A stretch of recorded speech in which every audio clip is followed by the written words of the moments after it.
young people are drifting to the new media, and they have abandoned, well, not quite abandoned the new media. I mean, they are shifting to new media for opinion. They still rely on the old media for facts. So that finding to us was very interesting, because it showed that the electronic platform has become increasingly a source of choice, for these people. There's no question from that study that we are likely to see more use of it. So it is findings like that reinforce our thinking that this is a platform that is going to be used more and more of, that's going to be more and more part of people's lives, and the government has got to dive in and engage people much more extensively there.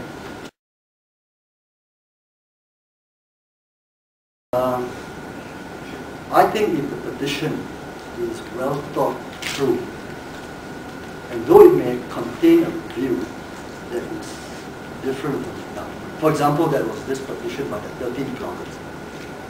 I received it online, a copy of it. I believe the government received a copy both online as well as offline. And I think the government responded, right, to them. And I think that is the way they should do it.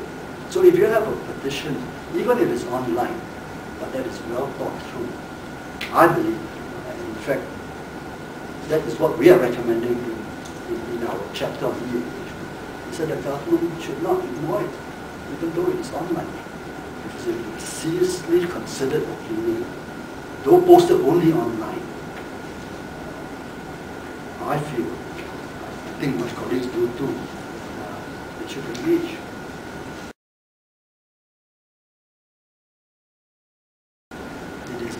We feel that it is better for us not to, come out, and say that this is where we are leaning. Let us hear what the public has to say, and then we will process what they have suggested, and we will then decide later, certainly before the end of the year. But if the public says repeal it, does that mean we will listen to exactly what the public says? Well, I have to give a lot of weight if they say repeal. But I know from our experience so far, that there is diversity of opinion on this issue. In fact, after the 13 bloggers came up with their petition, I received a number of petitions, not petitions, I mean responses. In fact, I brought one along, and this guy is, his address is, he lives in Sengkang East Way, okay, HDB guy. He said, hey, wait a minute, I wouldn't go the same way as the bloggers. I would not, let me quote him, okay. He says, the internet, while a valuable site of alternative information flows, I'm just quoting him directly, can degenerate into a forum which purveys innuendo and misinformation, and a channel for citing hatred. So there are other views as well. So I have to weigh, what public opinion is like. I personally would not operate on the basis of the majority opinion says this, therefore I go along with the majority. My personal view is, I've not discussed this with my colleagues, but once the information, once the feedback comes in and we process it, I would adopt a policy of doing what is right rather than what is popular. But if what is popular is also what is right, wonderful.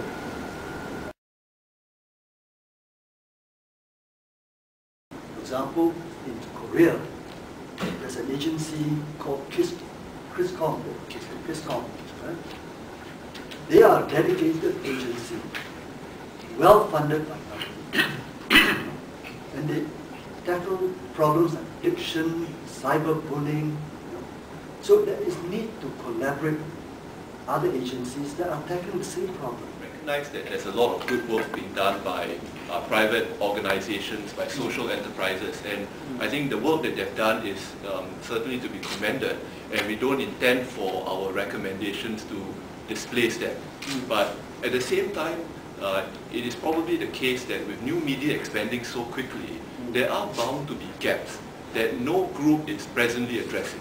There's also a question of who is going to take ultimate ownership over this whole area of cyber safety for our young children, for example. And I think we feel that having a national body that, at least from an institutional point of view, takes ownership of the issue, works with the social and private enterprises, supports them, will better lead to a more holistic approach towards this whole issue of cyber safety. And I think there are many issues here that are quite serious that we don't fully appreciate, one being cyberbullying, which is fortunately emerging as an issue that we ought to be taking seriously. The community is an important stake and they have a role to play. In fact, it is one of the guiding principles that I talked about earlier, that you cannot derive the best results from engaging online if you don't get the community involved. So believe that, yes, they should play a part. How should they play a part? I think the process, I think, is one issue that needs careful thinking. If you say that, look, let the community do it, I'm not sure that that is a satisfactory way of just leaving it to the community. You've got to have somebody in the community who will initiate, right? Who is going to initiate? And will the people who are initiating, will they enjoy the credibility of the public? Right? How do you get all the different stakeholders, well knitted together in a common purpose? So having a rather loose form, say community moderation, let the public decide. I think the flaw in that idea is process. Unless you have a well thought through process, wishing that community moderation, community participation will come up with ideas, concrete ideas, may be wishful thinking. You're just hoping that something useful will emerge, right? You've got to have people who will push it. You've got to have people who say that, look, this should be done and you should make that stick. Like one small example. I think what we see in the blogosphere today is the views are very polarized. Right? There's a lot of what I would call destructive cynicism. Right? Now, we are not hearing enough of what are called, roughly speaking, moderate voices. Right? How do you encourage the moderate voices to emerge? Now, how does community or community moderation bring that about? So whilst in theory, it is an appealing concept, the concept that the community ought to be involved. The question: how do you